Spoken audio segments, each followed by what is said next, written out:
लग्न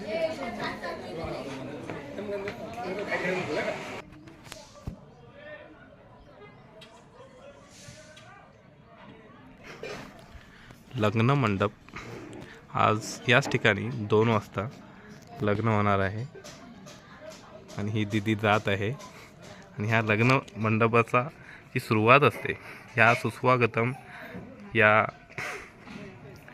सुस्वागतमने केली जाते। हे बघा, जेव्हा एका ठिकाणी लग्न असतं त्यावेळेस ग्रामस्थ किंवा तिथलं कुटुंब प्रमुख आपल्या जी येणारी लोकवस्ती आहे, लोक आहेत, अनेक गावावरून येत असतात, त्यांची त्यांचं स्वागत कसं केलं जातं। तर हे बघा, लग्न मंडपाचा पूर्ण प्रोग्राम आहे।